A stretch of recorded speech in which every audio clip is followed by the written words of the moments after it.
Okay, so in this video, I'm gonna sum up 6 years of S-Class ownership. We'll talk about the pros, we'll talk about the cons of it, and we're gonna talk of why I'm really replacing it and I'm not buying another S-Class. I know most of you guys that have ever looked up S-Class owners, they always replace an S-Class with another S-Class. And in this video, I'm gonna explain to you why I'm not doing that.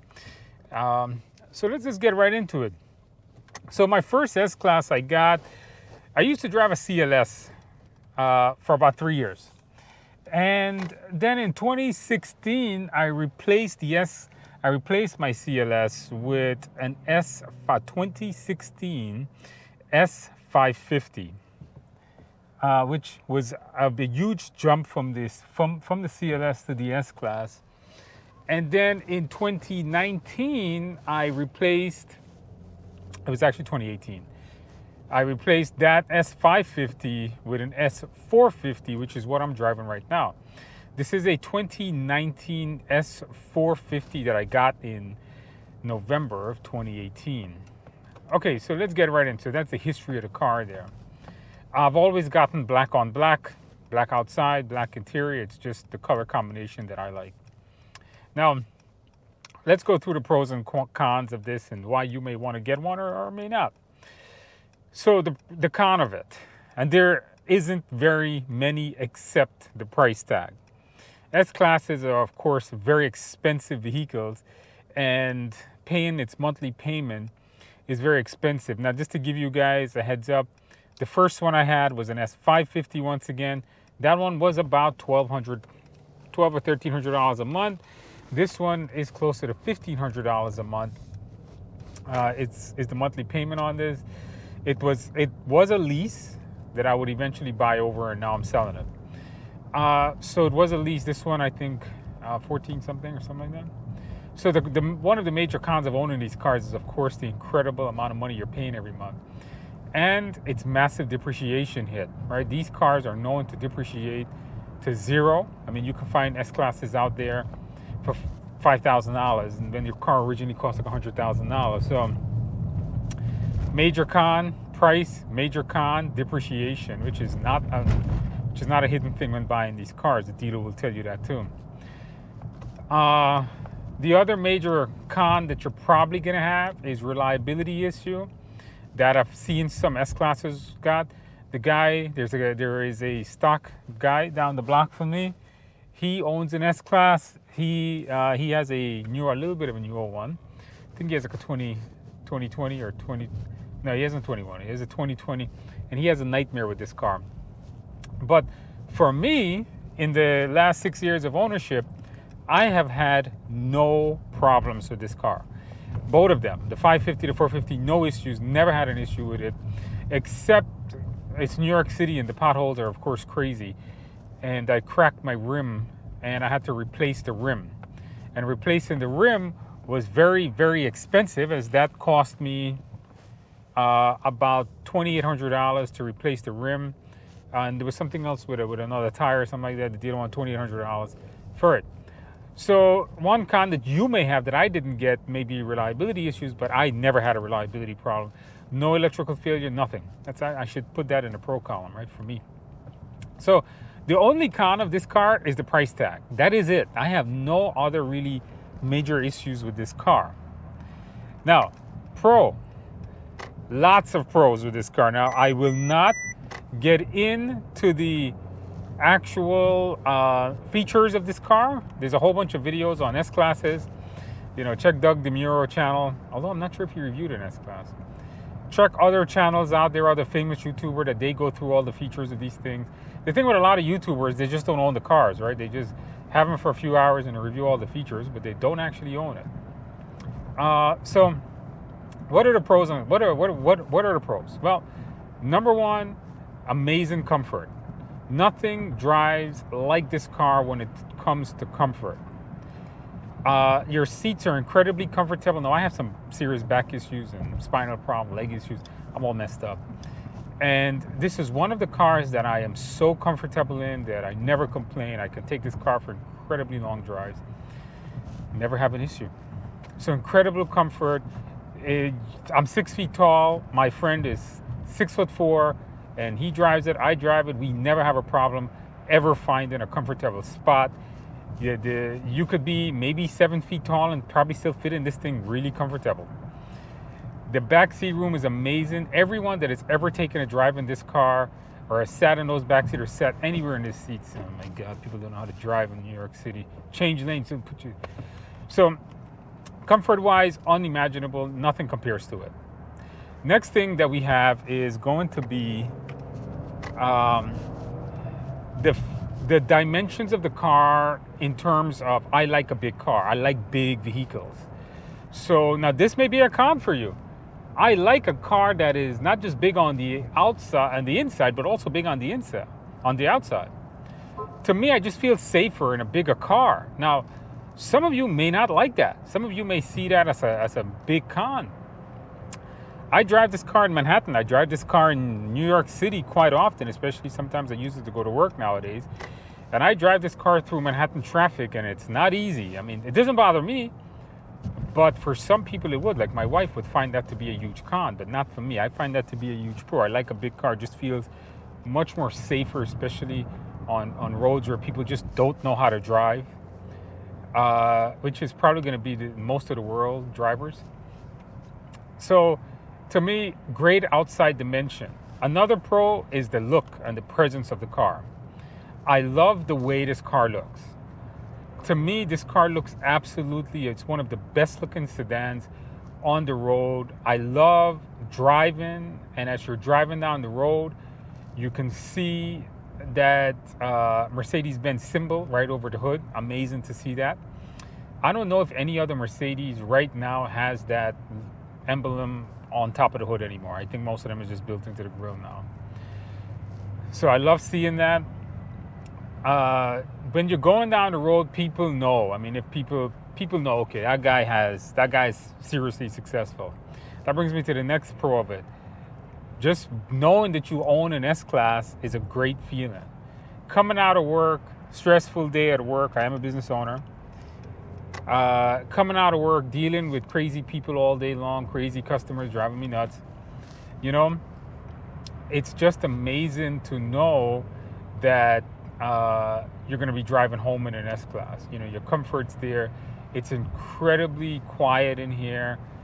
To know that you have worked hard in your life and be able to succeed in life, this proves it, right? This gives you that validation that, you know what, your hard work is paying off. You could afford nice toys. So that's another amazing pro of this. Another amazing pro of owning this car is the technology set. Now, once again, I don't want to get into the features, but one technology that I do love on this car is the drive assist system. So this one comes with the full drive assist, the lane keep, lane centering, which is so useful on long drives. Sometimes I go upstate New York, really long drive. I go to Washington, D.C. quite often, yeah. And one of my businesses, I have a location there. And it's just so nice to drive. You just stay in your lane, and basically my hand just holds the steering wheel down a little bit to apply a little bit of pressure, and it stays perfectly centered in my mind most of the time. So it's really a breeze to drive. So not only are you driving in comfort, the thing basically drives itself on most highways, as long as the lane lines are visible. So that's amazing. So those are going to be some of the main cons there. The comfort, the road presence, the design, the way it makes you feel is going to be some of its main thing. And of course, this technology set. Now, comparing an S-Class to other cars, I drove a 2019 BMW 7 Series 750 for about 3 hours going down to DC. One of my friends owns that. And it doesn't drive like this. Nothing. First of all, no other car I've ever driven drives like this car, period. That does not, a 7 Series is not compared to an S-Class in terms of driving. It's much more sportier. It handles too tight. It's not so laid back. It's not buttery smooth as an S-Class. I've driven an Audi A8, test drive that, garbage. Does not drive, Audi A8 does not compare against an S-Class. It just doesn't have the interior comfort. To me, everything felt small inside of it. So I wouldn't compare an A8 to this. Now, some people say, Andrew, you got to try a Rolls Royce or a Bentley, but I'm not doing so good in business, and I'm not interested to get one of those cars. Uh, so I'm not gonna, I can't compare it against that.